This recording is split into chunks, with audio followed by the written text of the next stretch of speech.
Now we are living it. Rare is it to encounter the teachings of the Buddha. Now we hear it. If we do not seek the truth of the Dharma in this life, in what life shall we find it? Let us fervently take refuge in the three treasures of the truth. I take refuge in Buddha. May we all together absorb into ourselves the principle of the way to enlightenment and awaken within us our aspiration. I take refuge in Dharma. May we all together be submerged in the depth of the Dharma and gain wisdom as deep as the ocean. I take refuge in Sangha. May we all together become units in true accord, in a life of harmony, in a spirit of universal fellowship, free from our selfish behavior by taking responsibility. Even though ages of myriads of kalpas, hard is it to hear such an excellent, profound, and wonderful teaching. Now we are able to hear and receive it. Let us thoroughly understand the true meaning of Tripaka's teaching. Namo Amida Butsu. Namo Amida Butsu. Namo Amida Butsu. Namo Amida Butsu. Namo Amida Butsu.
I am one of everyone.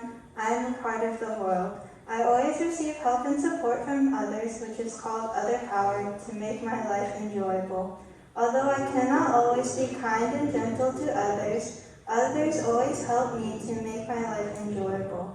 How grateful I am that other people's help and support appear here and there to make my life enjoyable. When I feel the kindness of others, saying Namo Amida Butsu becomes my expression of deep gratitude.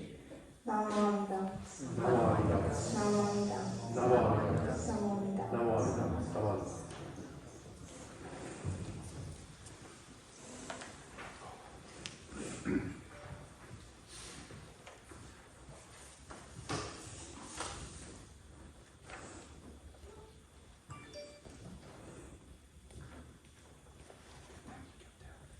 You may be seated.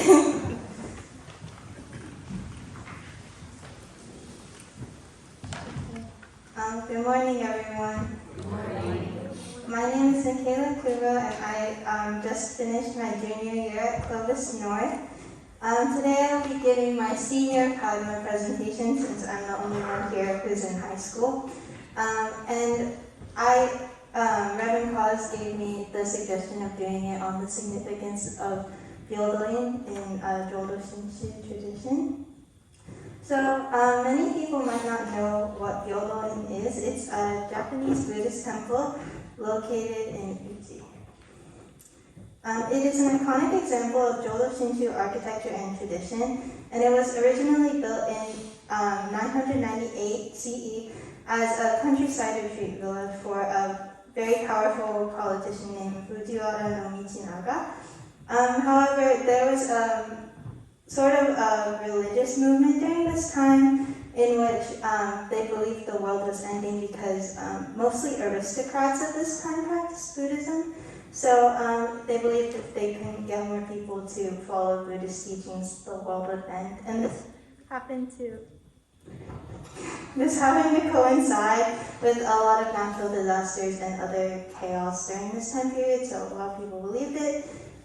So anyways, due to this time period, the son of Fujiwara no Michinaga commanded that it be turned into a temple. And so, this basically helped people be more aware of Buddhism. So moving on, I would also like to give sort of a brief timeline of the history of the Byodo-In temple. In 1053, as beliefs in Buddhism prevailed during this time, Phoenix Hall was constructed, and this hall is its most iconic feature, and it holds the statue of Amida Buddha. However, unfortunately, many of the buildings built during this time were lost to fires and other natural disasters. In 1230, during the early Kamakura period, Kanato Hall was established in the former site of the main hall. In 1336, Masashi Kusunoki, a samurai fighting against the Ashikaga clan, set fire around the temple, and many of the buildings burned down. In 1496, Jodo-In temple was opened due to the renovation of Byodo-In. And then in 1640, Rakango Hall was established, and in 1654, Saishonin temple was established. In 1670, they began a full-scale renovation of Phoenix Hall. And in 1698, Uji was devastated by a large fire and the temple was badly damaged. Jumping ahead to the 1900s, from 1902 to 1957, people worked really hard to restore the temple from all of the natural disasters. And then in 1951, Phoenix Hall and the Amida Buddha statue were designated as national historic treasures. And in 1994, the temple was designated as a UNESCO World Heritage Site and one of the historic monuments of ancient Kyoto. In 2012 through 2014, full-scale renovation in the Heisei period began. That's just kind of the major events. But I thought I would talk a little bit about the origin of Jodo Shinshu Buddhism and how it came to Japan, because before it came to Japan, people mostly practiced Shintoism, which is a pagan religion from Japan. And people still practice it today, but a lot of people practice both Buddhism and Shintoism simultaneously. So Buddhism was introduced to Japan from the Korean kingdom of Baekje due to a large amount of Korean immigration to Japan during this time. And the person who is credited with spreading Buddhism is Prince Shotoku. He ruled Japan as a regent until his death in 594 CE. He built 46 Buddhist monasteries and temples during his rule, including Shintenoji, Hokoji, and Horyuji. And Jodo Shinshu developed over time. It's slightly different from traditional Buddhist beliefs, like how it originated, just because it was meant to coexist with it. In order to help it spread to more common people, they had to alter it to make it able to coexist with Shintoism. So that's why we kind of don't worship Buddha as deity, more so we just follow his teachings, and then most people in Japan will use Shintoism as their religion with different deities and things like that. But yeah, because it was mostly practiced by aristocrats, this made it more accessible to common people, and many people, Japanese people, identify as both Shinto and Buddhist, and they alternate the use of each for different occasions. Most people have Buddhist funerals, and then most people will visit Shinto shrines for other occasions. So Buddhism is treated more as a philosophy, and Shintoism is a true religion. It has various deities. Okay, so the name of the temple itself is, this is, sorry, how it is significant to Buddhism. The name of the temple is representative of equality associated with Jodo Shinshu. Jodo represents how Buddha's light extends equally to all people. And the temple and its beautiful garden were made to represent the Pure Land or Nirvana. And Pure Land paintings from the 11th century depict buildings, which further suggest that Byodo-In was created to represent the Pure Land. So they tried to model the temple basically after what people at the time thought that Nirvana would look like. Ooh, sorry. And this temple was built during the Mapo period, which is a period in which people believed Buddhism was declining and the end of the world was near, especially because it was accompanied by political chaos and natural disasters. And this temple was built to restore faith in Buddhism and encourage people to convert to Buddhism or apply Buddhist teachings to their life. And so this is also very representative of Japanese culture. This temple is one of the most significant examples of architecture from the Heian period, and during this period, Jodo-style gardens first appeared in order to mimic the ideals of Nirvana and the ideas that people had about the Pure Land. Drawings during this period represented Nirvana through a very particular style of building, and Byodo-In was built to represent this. And Heian's era gardens are extremely significant because they represent the entrance to Nirvana. And there are not too many buildings left from this period, so it's a very significant one. But that's all I have for today. Thank you for your time. I appreciate that you listened to my presentation today about the significance of Byodo-In. Okay, everyone could please join me in Gospel. Namo Amida Butsu. Namo Amida Butsu. Namo Amida Butsu. Namo Amida Butsu. Namo Amida Butsu. Namo Amida Butsu. Namo Amida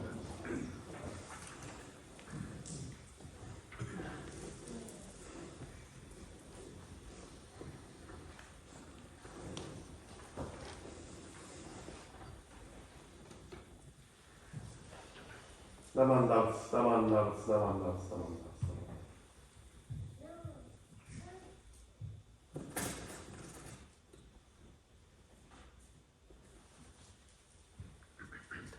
Good morning, everyone. Good morning. I'd like to thank everyone for joining us. Today is the Dharma School end of the year school day. That's actually we do conduct as a graduation service.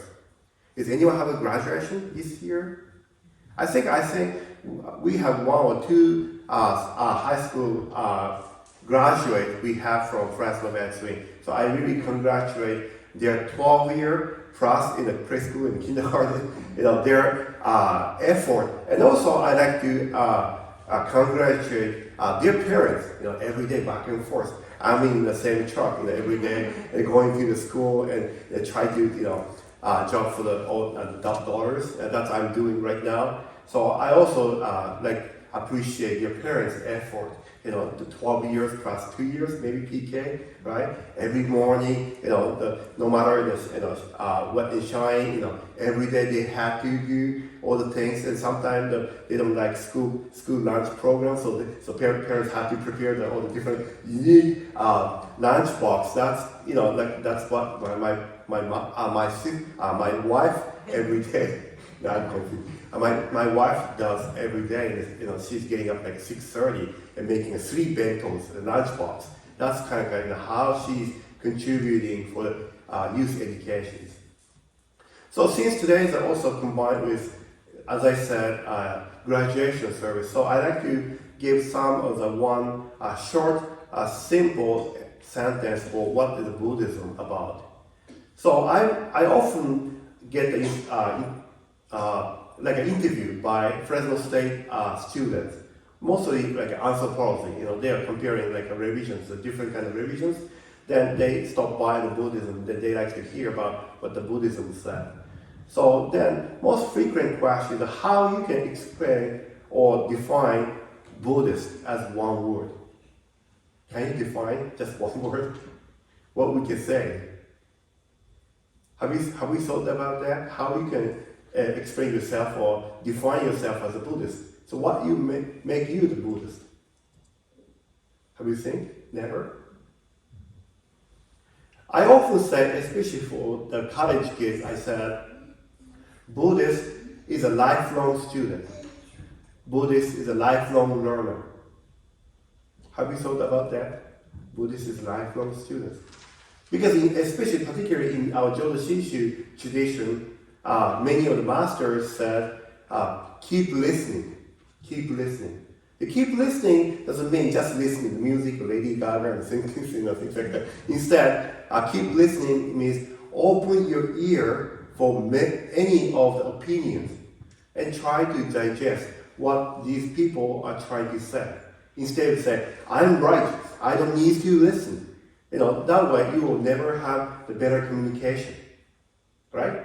Like, especially when you go to the school and say, oh, I'm not hearing my teacher, right? Then you never try to solve the actual situation. That's why Buddhists say, no matter the case, just listen to whatever they say. Then if you say, after you hearing all the story, whatever, or all the opinion, then if you think that's something weird, then most likely that's weird. Something not fit, doesn't make sense. Okay? That's why Buddhists always say, try to encourage yourself to just listen first. Then you can make your own understanding or your own directions. That's how Buddhists stand for the lifelong student. Like, some of you, or maybe parents, make like a backyard vegetable gardens, right? Maybe some of you have like a tomato or cucumber. Then every year, the result is different. Oh, this year so many cucumber. Last year was none.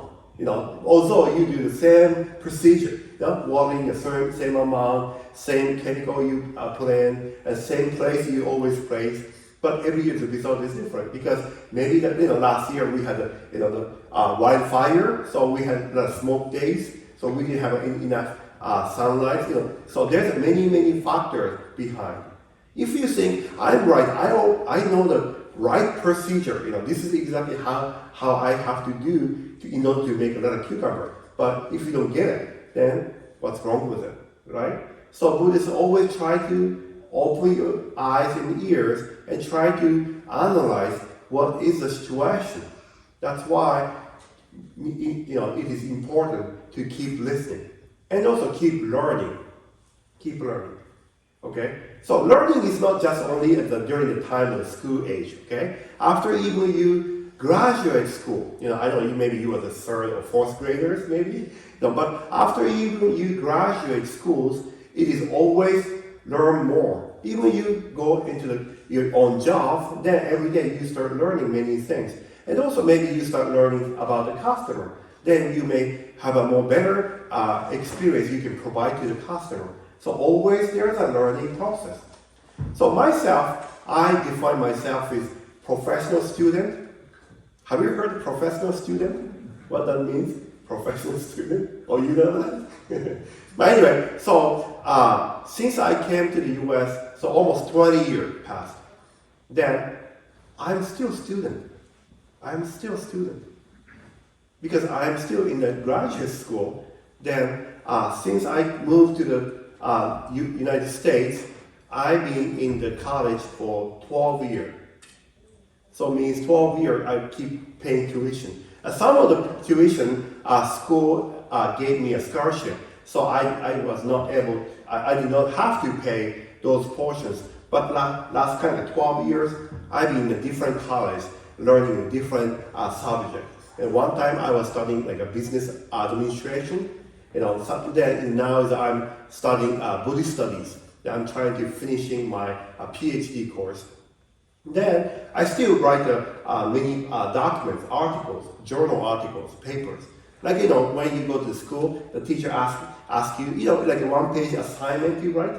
Then maybe sometimes you write like 5-6 sentences, right? Then in the college or the higher level, we have to write more papers. Right? So I keep writing the papers because I'm a student. Then last month I received a phone call from Georgetown University. Do you know Georgetown University? That's in the DC. I used to working in Virginia, so I went several times to Georgetown University. Then one of the faculty at the Georgetown called me and wanted to have a Zoom session. Then I said, oh, why they are asking for the Zoom session? Then there's two faculty. One is a professor, the one is the administration portion. The people were there. Then they said, oh, Reverend Dakota, are you interested in working at the Georgetown? They said, what? Then why I have to work at the Georgetown? Because they saw one of the articles about Buddhist teachings. Then they thought something maybe appropriate to teach at the Georgetown. So they offer me adjunct professor. Because I don't have a PhD, so I cannot become a PhD. Although I mean professor. So they say, oh, do you want to start with an adjunct faculty? So I said, well, I really enjoy serving at the temple in Fresno and Central Cal. So I said, oh, thank you so much, but I'm not interested. So even those kind of situations, if you keep up yourself, no matter how old, I'm already 45. Why I'm doing my still homework, but doing so, people look at you, and say, oh, this guy or this girl or this person is keeping up. I just doing as just a Buddhist and enjoying studying. That's why I keep writing all different kind of paper. Then luckily the school faculty look at my paper and say, oh, that's maybe worth it to talk. Those kind of opportunity, if you don't keep learning, maybe you do not have those kind of opportunity. That's why not only the school age year is not the time to study. Even after you graduate, you keep studying, learning whatever your subject, what you're looking for or you're enjoying for.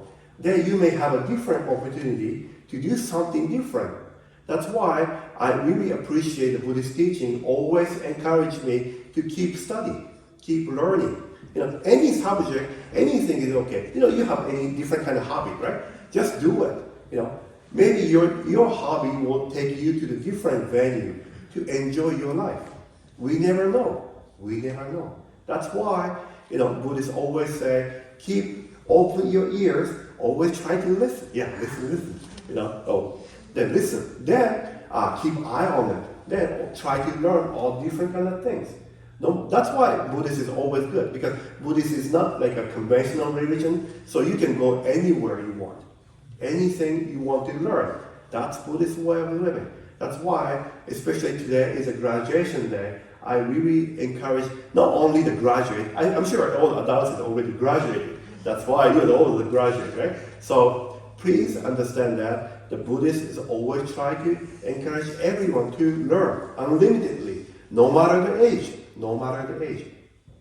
I know that one lady in Japan, she is 93, but still she works at the company and she has like a dozen of subordinates. 93, can you imagine that? That she uses all the smartphone, Google up, and Excel. She's the first person in the department. Forever keep up just your intention, how you want to fulfill or more enjoyable your everyday life. That's up to you. Buddhist teachings never force you this way or that way. Instead, Buddhist teachings always encourage push from the back with you and say, just moving forward. Your future is always, you can create your own way, no matter the age. No matter the age.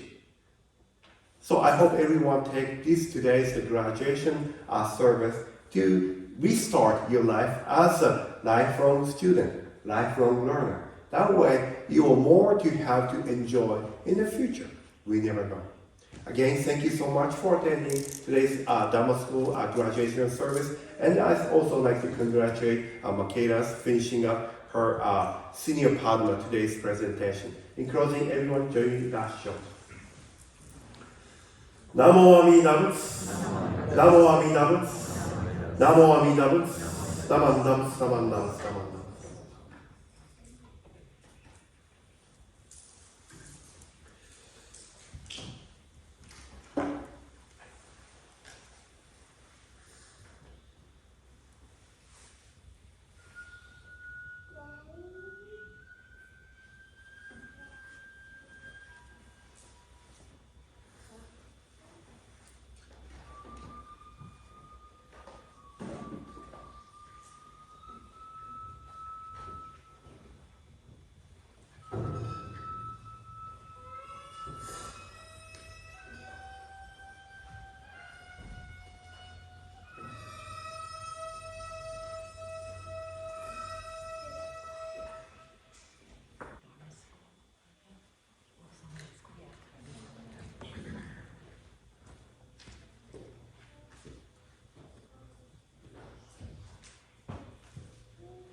Good morning, everyone. I'm Kubo. The Junior YBA is hosting a bingo event for our senior members on Sunday, July 3rd at 2 p.m. at the Dharma Center. There's no cost to participate, but RSVPs are required because we're limiting the guests to 50 due to the rise in COVID.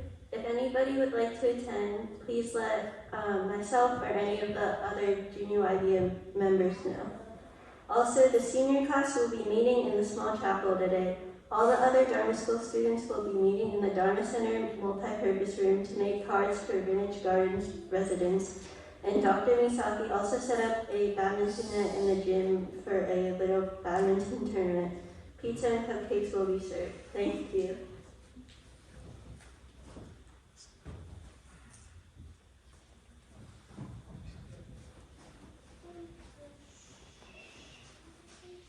Is there any other announcement? No?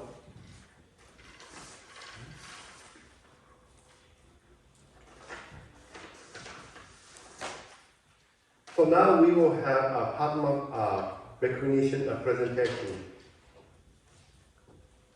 So this year, 3 girls are going to receive cadet level Padma award and senior level Padma award, and one girl scout is receiving. So first, I will start with the cadet level. So the cadet level of the Padma is a most challenging award to achieve because that requires 74-hour credit. So that means almost like every Friday they are meeting last 2 years to complete this session.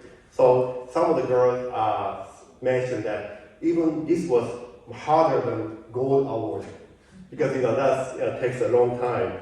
So I'd like to present first is Cadet Padma to Makayla. Please come up.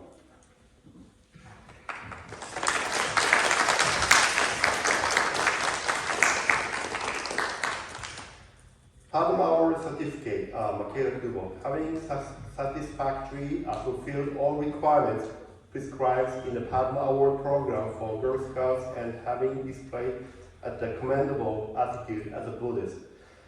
This certificate is hereby presented. It is with sincere hope that the recipient will continue to lead an exemplary Buddhist life and reflect wisdom and compassion in her daily interactions. Congratulations.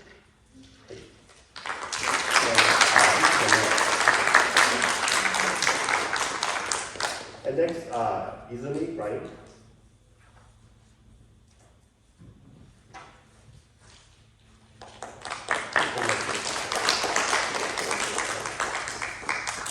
And Kaini Kubo.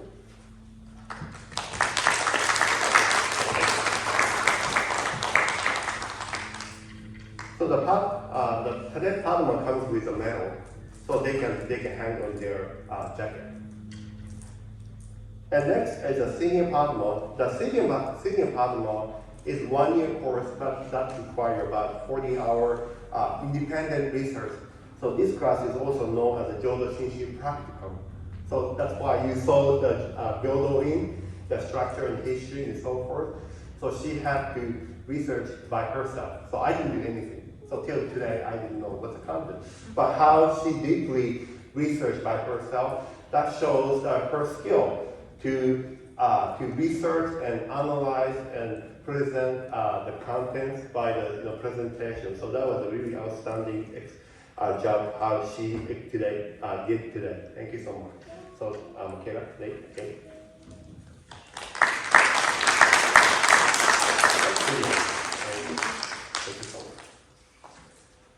Then this Padma course is also share the course with all the different levels. Even you are not in a Scout program, you still can receive the certificate. So the Cadet Padma is also known as Applied Jodo Shinshi Buddhist Studies. Then same 74 hours. Then Senior Padma is known also as a Jodo Shinshi Practicum, which requires 40 hours.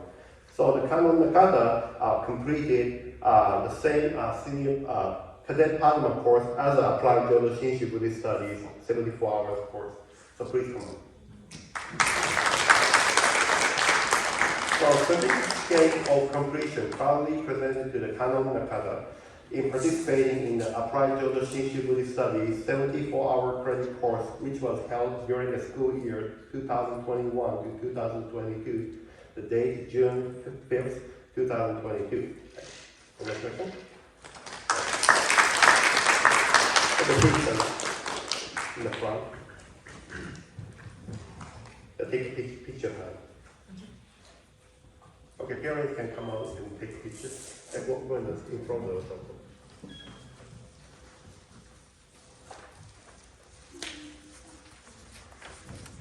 Show your certificate. One picture I need to go in.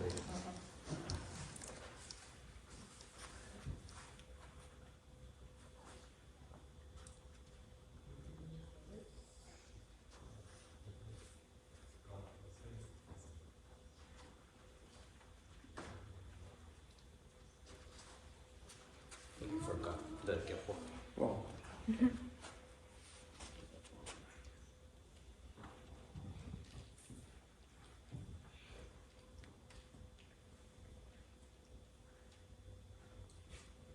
Thank you. Thank you. Congratulations.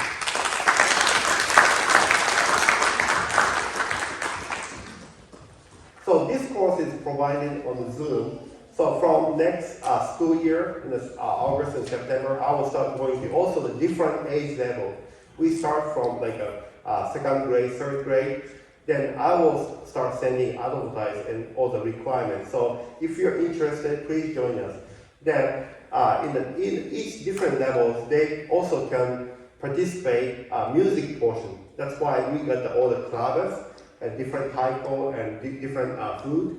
So that's a part of Dharma school courses. So from September, every month, 2 Sundays, we will have a Dharma school classes. Then other Sundays, also we have Dharma school ritual practice, which means the musical practice, and also the education, like how they did it. Like a younger age, they only have like a 5-hour classes. Then for their levels, they have 74 hours.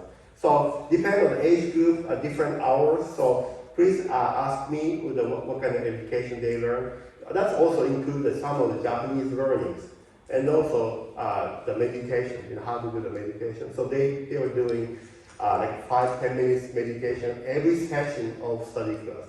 So that also the special, unique experience your child can have. So please encourage to participate in these courses. So only on the Zoom, so you don't have to come out every Friday or so. So that's more easier to manage the kids' schedule, fit into their school schedules. Thank you so much. Is any other announcement? Otherwise, we will conclude today's service. Okay? Okay, please everyone join me in that show.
Namo Ami Namas.